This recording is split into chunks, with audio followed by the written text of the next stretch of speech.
खूप वर्षापासून चर्चा सुरू आहे की जगामध्ये कुठेही EVMवर त्या ठिकाणी निवडणूक होत नाही.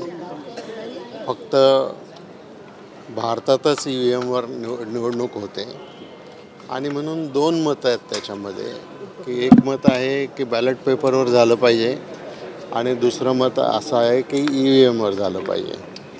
शेवटी याचा निर्णय इलेक्शन कमिशन आणि सेंट्रल गव्हर्नमेंटने घ्यायचा आहे आणि ते काय निर्णय घेतील ते घेतील. परंतु एखाद्या गावामध्ये समजा कोणी काही मतदान वगैरे घेण्याची भूमिका घेतली तर मला वाटतं त्याचा फारसा काही उपयोग होणार नाही. परंतु त्यामुळे धारा 144 इथं लावण्यात आली. काही लोकांची धारा 144 काय असते? 5 लोकांपेक्षा जास्त लोकांनी एकत्र जमू नये म्हणून आणि त्याला काय अर्थ नाही. पाच लोक सगळीकडे उभे राहू शकतात. सर, लाडकी बहीण योजनेच्या धर्तीवर आता पंतप्रधान नरेंद्र मोदी आज हरियाणातून विमा सखी योजनेचा शुभारंभ करत आहेत. दर महिन्याला 7,000 रुपये मिळणार आहेत मॅट्रिक नॉन मॅट्रिक महिलांना आणि विमाचं कमिशन पण त्यांना दिलं जाणार आहे. त्या योजनेकडे नेमकं तुम्ही कसं पाहता?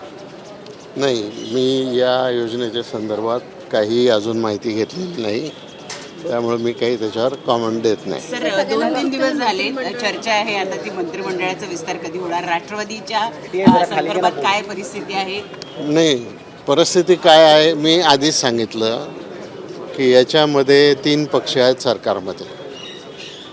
एक BJP आहे, एक शिंदे सेना आहे, एक राष्ट्रवादी. आधी या 3 पक्षांमध्ये जागांचं वाटप झालं पाहिजे, मग खात्यांचं वाटप झालं पाहिजे आणि त्याच्यानंतर मग शपथविधीचा कार्यक्रम होईल. जोपर्यंत या सगळ्या गोष्टी पूर्ण होत नाहीत तोपर्यंत ही फक्त चर्चाच राहणार आहे. बाकी काही त्याच्यामध्ये प्रत्येकजण गेस करून आपापल्या पद्धतीनं बातम्या चालवतो आहे. पण मी आपल्याला एक सांगतो की माझी जी थोडीफार माहिती आहे तर नागपूर अधिवेशनाच्या आधी मंत्रिमंडळाचा शपथविधी व्हावा असं वाटतं. पण म्हणजे 11 तारीख जी आता बोलली जाते ती डेडलाईन आता मला 11 का 12 का 13 का 14 काही माहिती नाही. ती ठरायची अजून. सर, आपण आपल्या नावाची वर्णी लागण्याची शक्यता आहे का? आपल्या नावाची वर्णी लागण्याची शक्यता आहे? मी सांगितलं ना, अजून काय कोणालाच काहीच माहिती नाही. तुम्ही अपेक्षा व्यक्त केली आहे का काही असेल तर पक्षाकडे? पक्षाला माहिती आहे आणि पक्षाच्या सर्व वरिष्ठ नेत्यांशी चर्चा झालेली आहे. काल असं सांगण्यात आलं की विरोधी पक्ष नेता जर बनवायचं असेल तर 29चं जे संख्याबळ आहे त्याची आवश्यकता नाही आहे. भास्करराव जाधव असं म्हणत आहे. नेमकं विरोधी पक्ष नेता असणार आहे का या 5 वर्षांसाठी? काय मला माहीत नाही. या संदर्भातला निर्णय जो आहे हा विधानसभेचे अध्यक्ष आणि सरकार मुख्यमंत्री उपमुख्यमंत्री याच्या संदर्भातला निर्णय घेतील.